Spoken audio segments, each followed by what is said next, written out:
Muy buenas tardes, queridos amigos de la revista Vida Pública. Nos encontramos en casa del escritor, del historiador Jesús Javier Martínez Leiva para llevar a cabo con él una breve entrevista en relación con su último libro. Él es autor de varios libros de carácter histórico y este al que me quiero referir, que es el que Leónidas Alfaro, que está también con nosotros y que le va a hacer una breve entrevista a Jesús Javier. El libro se llama Yo, Nuño Beltrán de Guzmán. Tenemos el gusto de encontrarnos contigo. Leónidas Alfaro, adelante. Muchas gracias, José Victoria. La verdad es que sí es un placer estar en la casa de Javier Martínez, amigo al que tuve la oportunidad y el gusto de conocerlo no hace mucho, pero que haz de cuenta que lo conozco de siempre, porque coincidimos en algo que nos une, que es precisamente la escritura y vamos a decir, el interés por escribir sobre pasajes de la historia de nuestro estado, de Sinaloa. Y él ha tenido la preocupación y la ocupación de escribir sobre su terreno, sobre su pueblo, San Blas, y la verdad ha escrito muy bien sobre lo que él ha abordado, y ahora nos presenta esta historia que de verdad a mí me sorprende por una razón muy especial. A mí lo que me sorprende, Javier, es que tú hayas adoptado la actitud de ser abordas a la actitud más bien de un escritor que escribe como si tú fueras el mismo personaje de la historia, en este caso Nuño Beltrán de Guzmán, uno de los personajes más polémicos y creo yo que de los que más ha despertado pasiones a través de la historia, porque nos manda en aquellos tiempos de la conquista de México a ser uno de los personajes que le envuelve en su quehacer como bueno, no lo puedo yo describir precisamente como un conquistador, sino yo lo describo como un usurpador, pero ya nos lo dirá aquí Javier, si yo tengo razón o no. Yo pienso que puede ser que sí, puede ser que no, porque el que conoce más la historia es Javier, creo, porque él ha estudiado mucho de manera más amplia y más profunda sobre el personaje. Pero ¿por qué adoptar esa actitud de ser como, haz de cuenta como que tú eres el personaje? Vamos, tú te confieres esa posición de ser como el personaje de Nuño Beltrán de Guzmán. Muy bien, pues gracias por la entrevista, Leónidas. Como siempre, mi admiración, respeto, porque eres para mí el mejor escritor sinaloense que vivo, que está en la actualidad. Efectivamente, el libro que tienes en tus manos, Yo, Nuño Beltrán de Guzmán, está escrito en primera persona. Lo quise hacer así porque quise que Nuño relatara su vida. Para ello realicé una investigación en base a todos los textos que se conocen de Nuño, los que enviaba a los reyes católicos, los que escribía y las cartas de relación de los que anduvieron con Nuño. Todas las afirmaciones que hago tienen una referencia documental de documentos de la época. Me permití escribir en primera persona porque quise que se reflejara que es su autobiografía. Con Nuño Beltrán de Guzmán ha sucedido, como con pocos personajes, muy poca gente ha entendido cuál fue su papel en la Nueva España, en la conquista. Yo quise decirle a los culiacanenses con este libro que independientemente del personaje, si era cruel, si era malvado, sí, está evaluado como un hombre muy duro, muy cruel.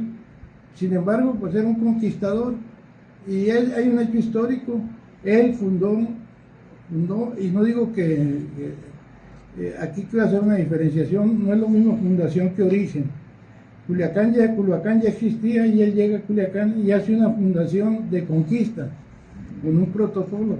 Entonces, el hecho histórico es que Nuño es el fundador de Culhuacán, como lo conocemos. Es un explorador, un conquistador que vino a México enviado por los reyes, ahí lo relato, para primero gobernar el Pánuco, que era una tierra que ya había un gobernador que murió, Francisco de Garay, y entonces le llamaban la provincia garayana, por Garay, sí. Y lo mandó a gobernar, estando ahí en Pánuco, que es por la zona de Veracruz. Nuño recibe la encomienda de los reyes de ser el primer presidente de la Real Audiencia de España para llevar el juicio de Hernán Cortés. Los juicios a los conquistadores era un protocolo que se establecía, que era como la rendición de cuentas de los conquistadores. Entonces en España se estaban recibiendo muchas quejas de Cortés, de su forma de actuar. Entre ellas la de Diego de Velázquez, que era el gobernador de Cuba, porque el Diego lo mandó de Cuba a explorar y Cortés se vino y se sintió conquistador, no le mandó las utilidades que le correspondían de la conquista a Diego, sino que las mandó directo a España, y Diego lo acusó de traición, tenía muchas acusaciones, por lo tanto se le estableció un juicio de residencia, como se llamaban antes, y se nombró a un presidente de la corte y auditores, o sea, gente que ayudaba al presidente de la corte, que le tocó ser a Diego, a Nuño Beltrán de Guzmán, el juez de ese, se llamaba presidente de la Real Audiencia Española. Estando ahí, Nuño recibió amenazas de una de las tribus más fieras que había, de los chichimecas, y solicitó permiso a la audiencia para venirse a aplacar a los chichimecas. En ese recorrido que hizo por Michoacán y llegó a Jalisco, Nuño empieza a descubrir nuevas tierras y se sigue hasta Culiacán, hasta Culhuacán. Culhuacán. Realmente yo describo todo el itinerario de Nuño, que el libro realmente es un rompecabezas, porque me fui siguiendo todos los escritos que había sobre cada una de sus acciones hasta llegar a la fundación de Culhuacán. Aquí hay un hecho histórico innegable, independientemente de que si el fundador de Culiacán haya sido cruel, sanguinario, como lo eran todos los conquistadores. Ellos venían por oro y por más tierras para la corona. Ellos traían esa inquietud de que andaban buscando minas de oro que se encontraban en el centro, se encontraban en Zacatecas. En Sinaloa, desgraciadamente, lo que se encontró, una región inhóspita para ellos, muy dura, había que trabajar aquí si querían tener comida. Y ese fue el inicio de los primeros años de San Miguel de Culiacán. Sí. De eso trata el libro, de la vida de Nuño. Yo quise hacerlo como una autobiografía, porque me pareció interesante que él contara su vida, no contarla yo. Y eso me amarró a muchas limitaciones. Una de ellas es que tenía que documentar cada cosa que digo de Nuño. A mí lo que me llama la atención, Javier, es que hayas adoptado personaje, como quien dice, de Nuño, ¿verdad? Porque eso es interesante. Y haciendo una comparativa, porque mencionas a Diego de Velázquez, el primer gobernador bueno, y el primer gobernador de América Latina y gobernador de Cuba. Él tuvo a un Pánfilo de Narváez. Sí. Y Hernán Cortés tuvo a un Nuño Beltrán de Guzmán. O sea, los dos fueron, o sea, Pánfilo de Narváez y Nuño Beltrán de Guzmán, considerados como los más sanguinarios de los, vamos a decir, conquistadores, que es como se le conoce a estos personajes, y me parece como una coincidencia trágica. ¿Tú cómo defines en relación a estos cuatro personajes que estamos hablando? Diego de Velázquez, Hernán Cortés, que era el capitán de capitanes, que en apariencia se le subleva Nuño Beltrán de Guzmán, que él era pues el comendador, vamos a hacer en un momento dado, y el otro, Pánfilo de Narváez, pues, que era pues un soldado, ¿no? Se le revela un tanto cuanto a Diego de Velázquez. Bueno, hay una historia ahí que había que contar después, que es la relación entre Diego de Velázquez y Hernán Cortés. Hernán Cortés fue secretario de Diego en Cuba, y él lo financió para venir a México. Ya habían venido dos personajes a México, entre ellos Grijalva. Cuando se le revela a Hernán Cortés a Diego, al gobernador de Cuba, prácticamente lo siente como una traición y manda a Pánfilo de Narváez a detenerlo. Sí. Hernán Cortés ya tenía dominio de Veracruz y hasta todo el camino hasta México, incluyendo Tlaxcala. Llega Pánfilo de Narváez y desde luego llega a detener a Hernán Cortés. A eso lo mandó Diego de Velázquez, y empieza una batalla que se da muy cerca de Veracruz, donde Pánfilo de Narváez es apresado y pierde un ojo en la batalla. Entonces se regresa a Cuba otra vez y lo manda a la Florida, que ahí se pierde la embarcación, naufraga Pánfilo de Narváez, y de esa famosa expedición a la Florida surge la famosa caminata de 8 años que dio Cabeza de Vaca, que vino a salir aquí cerquita del fuerte.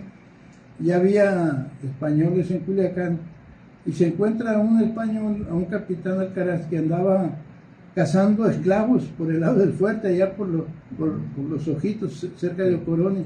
Y ahí es donde Pánfilo se encuentra a paisanos después de 8 años.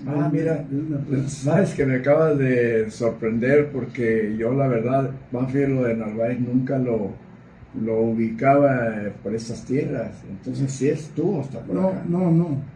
La gente que venía con él era Cabeza de Vaca, sí, y 3 españoles más que se vinieron, naufragaron en la Florida. Ellos se salvaron. sí. Ahí los indígenas de Florida terminaron con todos los integrantes de la expedición, y se supone que ahí murió Pánfilo de Narváez. Ajá. Y Cabeza de Vaca se viene caminando. A la Florida. Sí. Okay. Desde la Florida se viene caminando 8 años hasta salir a Sinaloa. Cabeza de Vaca era... Pues Cabeza de Vaca, incluso hay un libro del ingeniero Carlos Ibarra, que escribió el libro Cabeza de Vaca Chamán. Sí. ¿Ya? Entonces eso que tú comentas pues lo confirma, de que él estuvo pues algún tiempo pues, viviendo bastante tiempo por acá, ¿no? Pues él apareció por el lado del fuerte. Venía de la sierra, y lo trajeron a Culiacán. Dicen algunos historiadores que les iba a combatir a los indígenas de Culiacán, que siempre estuvieron alzados, aún habitando españoles aquí. Luego le llevaron a México, y de México él fue el que sacó que había las famosas ciudades de oro en el norte. Las de Cíbola. La de Cíbola y Quivira. Y entusiasmó tanto el virrey el relato de Cabeza de Vaca, que fue cuando se formaron las expediciones hacia el norte. Primero manda a Fray Marcos de Niza, el virrey, a investigar. Fray Marcos de Niza llega hasta el Yaqui, se trae a Estebanito, que era como guía, y a Estebanito se le pierde. Entonces se regresa a Fray Marcos de Niza, hace un informe y le dice al rey que sí era cierto que había oro. Y fue cuando se hace la expedición esa muy grande de 1540 del gobernador, que ya era gobernador en lugar de Nuño, de Vázquez de Coronado, sí. que es una gran expedición que llega hasta el Colorado.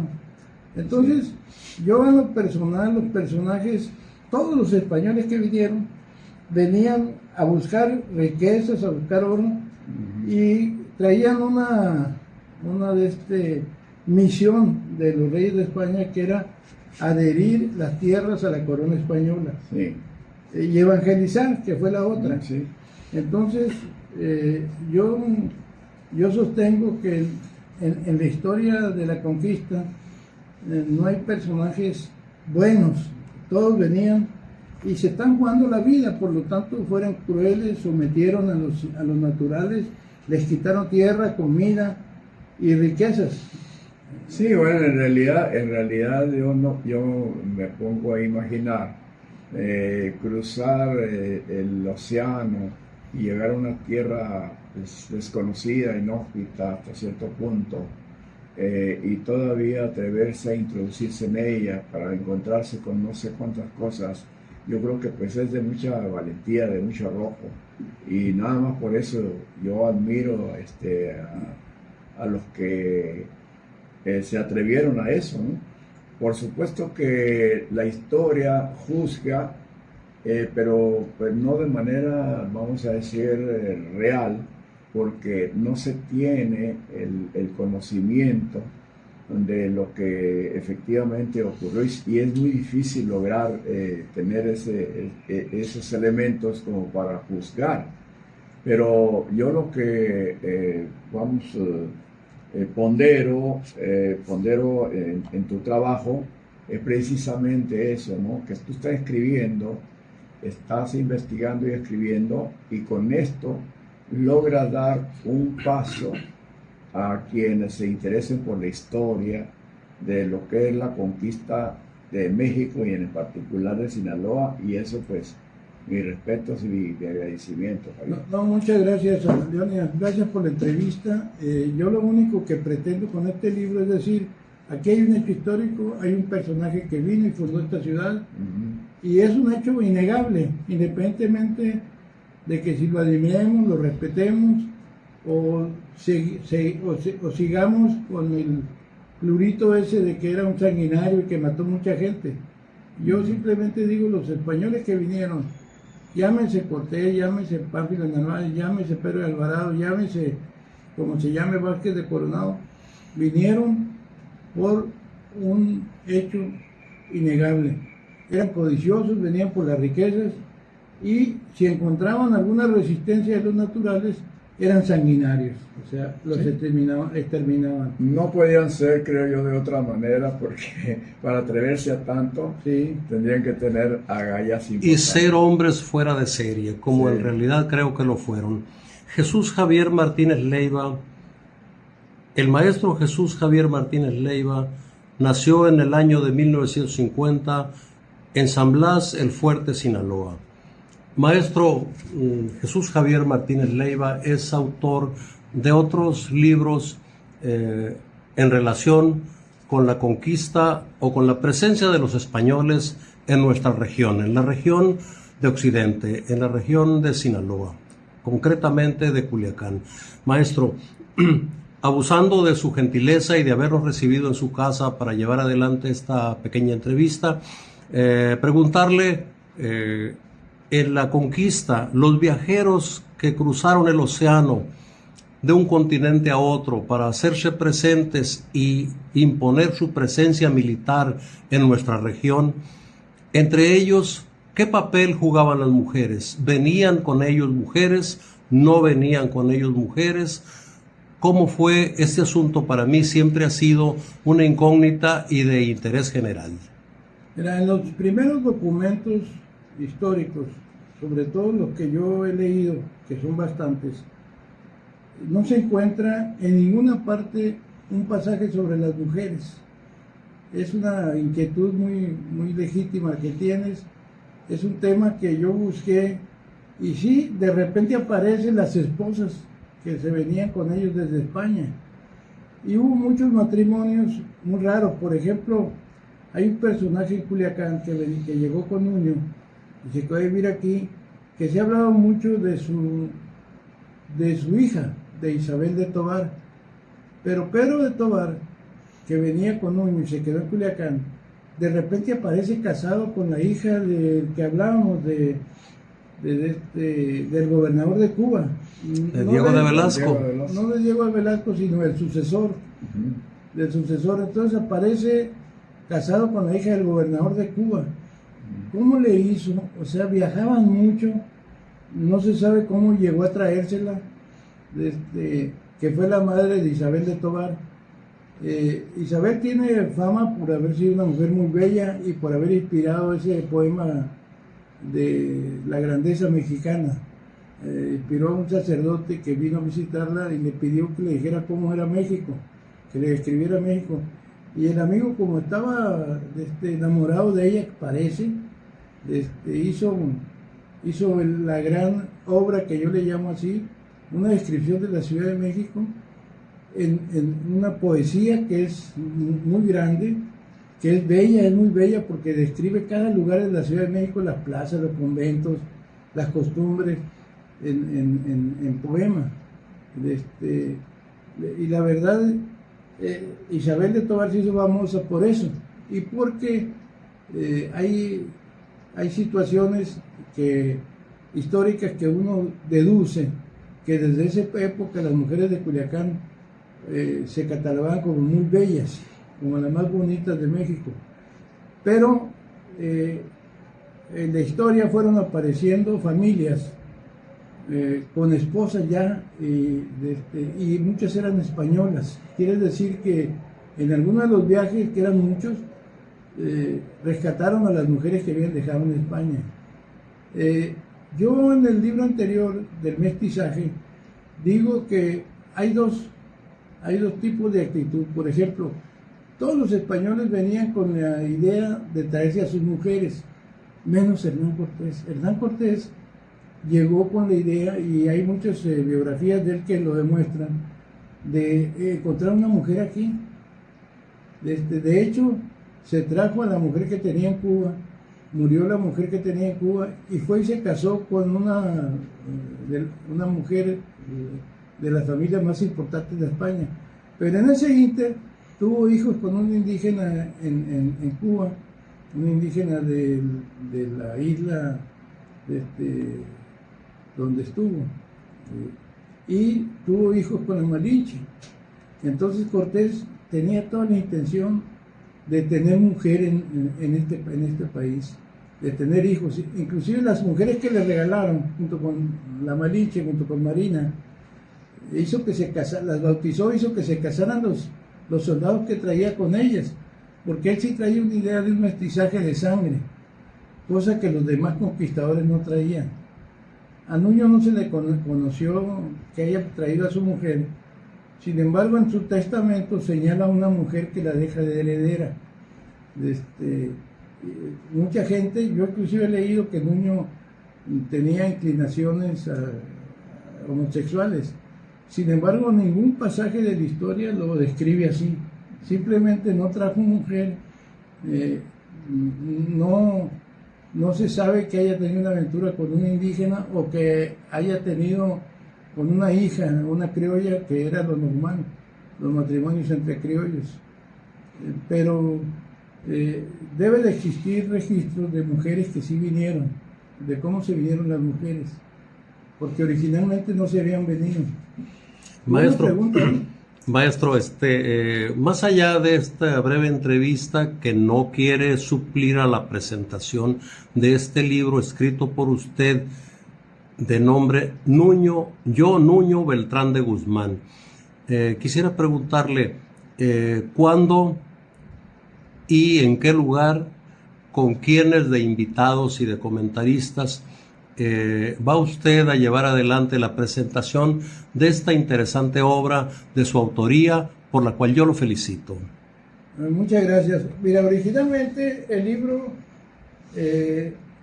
iba a ser presentado en los festejos de Culiacán, o está programado, o el cronista de Culiacán me solicitó incluirlo en la lista de presentaciones de los festejos de Culiacán, pero como los festejos de Culiacán son hasta el 29 de septiembre, es muy probable que aproveche yo este tiempo para hacer una breve presentación aquí en Culiacán y otra en Los Mochis, en la Comisión de Cultura del municipio de Ahome. No tengo fechas, sin embargo, pues ya me urge que se conozca. Ando buscando originalmente un patrocinador para obsequiar los libros, que absorba el costo de los libros. Si en este inter me sale uno, pues voy a tratar de obsequiarlo en las presentaciones. Si no, pues lo venderé al costo, como se hace siempre, ¿no? Para recuperar lo que se paga en la editorial. Mira, este libro realmente lo terminé el año pasado. Lo inscribí en un concurso de historia. Desgraciadamente no tuve la suerte de ganarme el premio, pero lo escribí con el propósito de que se publicara por el Instituto de Cultura. No era otra mi intención más que decir ojalá y gane para que se lo publiquen ellos. ¿Por qué? Porque los autores sinaloenses tenemos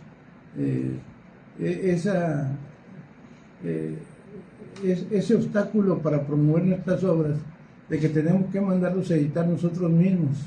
Claro, encontramos editoriales que son muy baratas y que son de mucha calidad, pero en el fondo pues es un costo para cada autor, ¿no? Ojalá y me salga pronto alguna fecha de presentación. Con el libro mismo ya voy a presentárselo al director del ISDE y al presidente de la Crónica de Sinaloa, a ver si ellos se animan a organizar el evento. Muy bien, pues... No tengo comentaristas, sin embargo, hay personas que ya han leído el libro, como Jaime Félix Pico, que es el que me hace la presentación. Sí, el de Cuarta de Forros.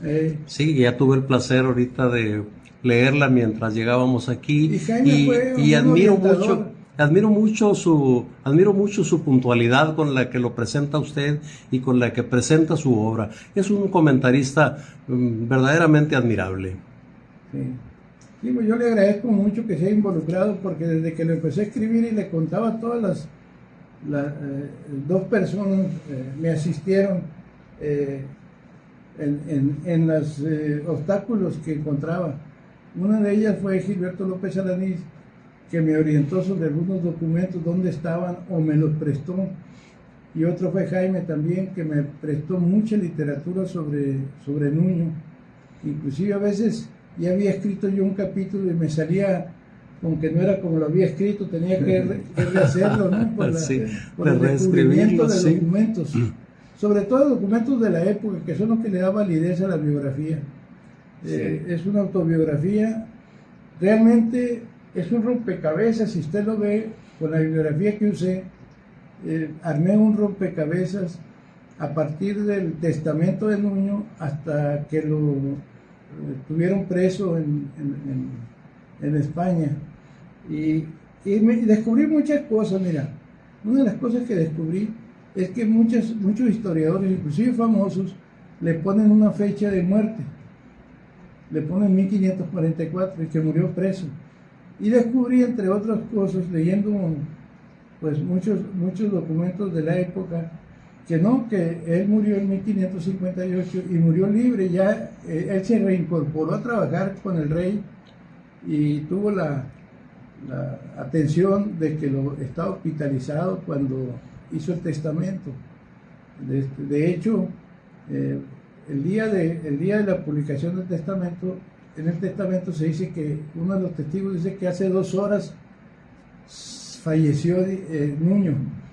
Entonces, más testimonios que esos para corroborar su fecha de muerte, pues es el testamento mismo y es los testigos que declararon cuándo murió él. En la historia, por falta de esos documentos escritos en la época, porque sí se requiere una investigación muy minuciosa, se han cometido muchos errores de este tipo, de confundir las fechas de muerte de la gente, de no terminar la historia completa de cualquier personaje. Cuesta mucho trabajo leerlos y ir sacando los conceptos que uno quiere investigar. Yo le llamo que es una investigación de rompecabezas, ¿no? Y bueno, ojalá y pronto pueda darse a conocer, y ojalá y pronto y que haya gente interesada. Me he llevado muchas sorpresas con esto. La primera sorpresa es que la gente sí lee, sobre todo hay veces que voy a eventos y me dicen, oye, no estoy de acuerdo contigo, oye, no me gustó esto, pero ya con el hecho de que me manifiesten que no les gustó, es que sí lo leyeron, y para mí ese es el placer, que me están leyendo. Y el mejor homenaje. Es el mejor homenaje. Javier, maestro, pues a reserva de lo que ustedes deseen agregar y dando adelante con la entrevista, Leonidas Alfaro, adelante. Sí, yo le quiero ofrecer a Javier aquí pues el respaldo que podemos conseguir con Librería México y con Godesca Editorial, que precisamente aquí en la contraportada viene el apoyo que le da la editora en su presentación, en su respaldo como editora, y desde luego que tenemos eso, y sobre todo el reconocimiento a una obra que verdaderamente es de mucho interés, en especial para los habitantes de Sinaloa y de manera particular para los de Culiacán, porque Nuño Beltrán de Guzmán, como quiera que haya sido su llegada a Sinaloa, representa un importante acontecimiento, nada menos que la fundación de Culhuacán. La villa de San Miguel de Culhuacán. Esa es la villa de San Miguel de Culhuacán, que es como está registrado incluso en la gran obra de México a través de los siglos. Y hay un detalle allí en relación a las mujeres. En un pasaje del avance de las huestes de Nuño Beltrán de Guzmán, se dice que él mandaba a unos, vamos a decir, como adelantados, para investigar qué había adelante, ¿no? Y encontraron en la parte del Navito, cerca del Dorado, Sinaloa, a unas amazonas. No sé si ese pasaje, Javier, te digo, esto viene relatado en un espacio muy breve, por cierto, de México a través de los siglos, que se encontraron a unas amazonas, así las dicen, amazonas, mujeres, porque hablando pues de la pregunta que tú hiciste, José Victoria, en relación a la inclusión de mujeres en la conquista de Sinaloa y de particular de Culiacán, de su fundación. Se dice pues que encontraron unas mujeres y que, por cierto, muy agresivas en relación a 5, vamos a decir, investigadores que iban adelante de la comitiva de Nuño Beltrán de Guzmán y que fueron pues prácticamente exterminados. A los exploradores. Sí. La comunidad de mujeres sí, los exterminó. En relación con esto, maestro, ¿cuál es su opinión? Bueno, sí, hay muchos pasajes sobre esto. De hecho, cuando Nuño sale de Michoacán, manda un informe a la reina, y ahí le comunica que va a continuar adelante hasta llegar al lugar de las Amazonas, porque dícese que existe un pueblo dominado por mujeres. Entonces Nuño pasa a Jalisco, pasa a Guadalajara, bueno, esa zona de Guadalajara todavía no existía Guadalajara, y funda la villa de,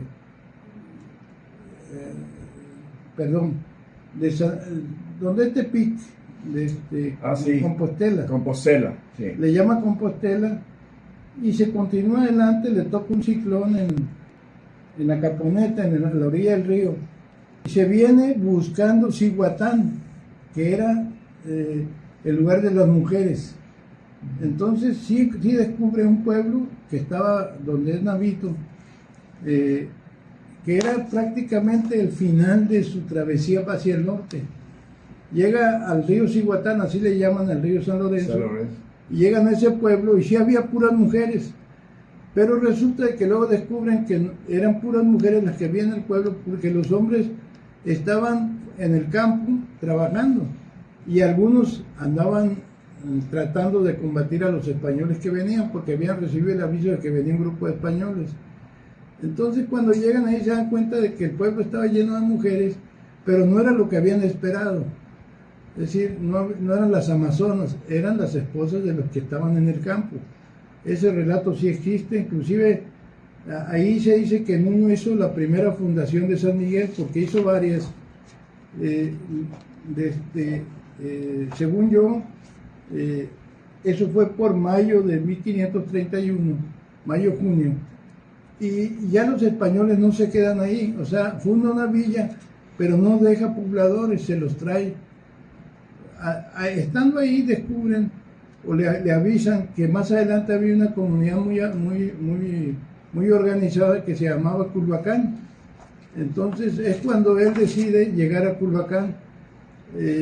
Por cierto, muchos de los que lo seguían se le rebelaron ahí, tuvo que matar, colgar a un español de apellido Aguilar inclusive.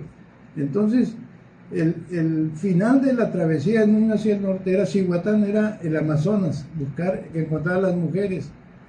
Y lo que encontraron sí fue mujeres, pero por otras circunstancias, no porque ellas gobernaran ahí. Y sobre esto se han escrito muchas historias.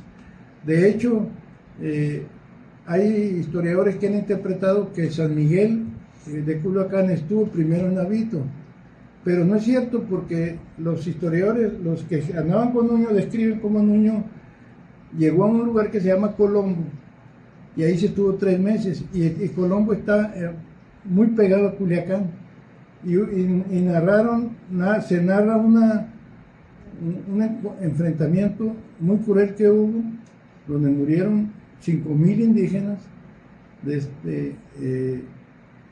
que fue lo que ese triunfo le hizo llegar a Culhuacán a Nuño. Culhuacán no se sabe si fueron los españoles o los propios indígenas, que se queman el pueblo y lo abandonan, que es como los españoles llegan a vivir a Culhuacán, porque estaba abandonado el pueblo. No se sabe si fueron los indígenas, porque los indígenas lo que hacían cuando huían, quemaban también el pueblo para que los españoles no tomaran los alimentos que tenían guardados, era una costumbre. Entonces, en el caso de Culhuacán, lo quemaron, no se sabe quiénes, si los indígenas o los españoles, pero Nuño lo encontró despoblado ya cuando fundaron la ciudad. Es muy interesante la historia, porque de muchos hechos que son ciertos se han hecho novelas y se han novelado mucho. En el caso de las Amazonas, Nuño tenía esa mentalidad de llegar a ese lugar, pero cuando llega a ese lugar descubre que no era lo que buscaban, no era lo que habían idealizado, no eran las mujeres esas bellas y mandonas y llenas de joyas, ¿no? Se encontraron un pueblo normal con muchas mujeres, le dijeron allá está el pueblo, Cihuatán, y era Navito, y ahí hace una fundación, pero no dejan una villa establecida. Entonces los españoles continuaron hasta después de la batalla de Colombo. Nuño siempre trajo la idea de juntar las dos gobernaciones, el Pánuco y Nueva Galicia. Y él creía que atrás de esos cerritos que vemos aquí en la sierra ya estaba el Pánuco, y no era cierto, había dos sierras, esta y la que seguía, ¿no? Sí. La oriental y la occidental, como decimos Sí. en la escuela. Entonces nunca pudo hacer eso. Bueno, sí lo hizo, estando en Compostela de regreso, se fue al Pánuco y sí logró por Zacatecas llegar hasta el Pánuco. Es muy curioso porque él quería ser el gobernador de todo el norte. Como ya era gobernador del Pánuco y lo nombró la reina gobernador de Nueva Galicia, él quería juntar esas dos gobernaciones y no pudo, porque cuando llega al Pánuco en una expedición que hizo desde Tepic, no se llamaba Tepic, se llamaba Compostela, a su regreso recibe una carta de la reina y le dice que se olvide del Pánuco, que él nada más se queda en Nueva Galicia. Maestro, entonces Nuño Beltrán de Guzmán, como el explorador y como el comandante en jefe de las huestes españolas que llegaron hasta nuestras tierras, hasta nuestro estado de Sinaloa, ¿qué tanto más importante o en relación con el propio Hernán Cortés, cómo es su figura? Mira, la figura de Nuño es una figura muy controvertida. Primero porque llega de gobernador y luego lo nombran presidente de la Real Audiencia para juzgar a Cortés. Su figura ya desde el inicio pues está muy comprometida, porque en primer lugar el Pánuco no era una tierra llena de oro, no había metales preciosos. Los metales preciosos estaban en Guanajuato, que fue en Michoacán, que fue una tierra conquistada por Cortés, y en Zacatecas, que cuando se descubrió el oro de Zacatecas y las minas de Zacatecas, se hizo el otro reinado. Ya no era Nueva Galicia, era Nueva Vizcaya. Entonces se generó tanta riqueza en la parte de Durango y Zacatecas que tuvieron que hacer otro reinado ahí, otra gobernación con los mineros. Ahí es donde surge la figura de Francisco de Ibarra, de su tío Diego, que era el dueño de las minas. Entonces, si tú me preguntas de los personajes, yo digo que era más inteligente y más vivo Hernán Cortés. Hernán Cortés era un hombre superdotado de inteligencia. Aparte había estudiado Derecho, era bachiller en Derecho. Y era muy inteligente, tan inteligente que en lugar de mandarle el famoso 20% que les tocaba, el quinto real se llamaba, al reinado, que era la obligación de ellos mandar el quinto real a España, en lugar de mandárselo a Diego de Velázquez a Cuba, que fue el que lo mandó y el que lo financió, se los mandó el rey directamente a España. Entonces el rey, por más información negativa que recibía Cortés, pues recibía el oro de Cortés, le mandaba barcos llenos y regalos. Entonces esa fue la viveza de Cortés. Aparte se logró zafar de las acusaciones, bastantes acusaciones. Simplemente los historiadores dicen que se registraron 76 demandas contra Cortés cuando Nuño abrió la audiencia y empezó su juicio. 76, de las cuales hasta lo acusaba la suegra de que había matado a la esposa, porque había una sospecha de que no dejó que nadie la viera y la enterró luego. Entonces las vecinas fueron testigos. Sí, hay muchos juicios que se le llevaron. Eso le tocó a Nuño. A Nuño le tocó una mala suerte, según yo, que es pelearse con la iglesia. Fray Juan de Zumárraga, hay un evento, hay un pasaje, era el superior de los franciscanos. Por ahí en uno de los conventos se esconden dos tipos que habían robado y los iban persiguiendo, y entonces los soldados llegan y los sacan del convento. Y entonces Fray Juan de Zumárraga le reclamó a la audiencia a Nuño por qué se metían a lugares sagrados. Y entonces hay una discusión ahí de que todo era territorio del reino y no había una exclusividad para la iglesia. Y fue el primer conflicto que se presenta entre la iglesia y el gobierno. Tuvo la de malas Nuño de que eran muy religiosos todos, de que en un festejo del Espíritu Santo estaban en la misa, lo oficiaba el único obispo que había aquí, que era el de Tlaxcala, un señor Palafox, y de repente mandan a predicar a un cura de los más aguerridos y empieza a acusar públicamente a Nuño y a Delgadillo, que era el segundo de Nuño, de que eran unos matones y que no respetaban a la iglesia.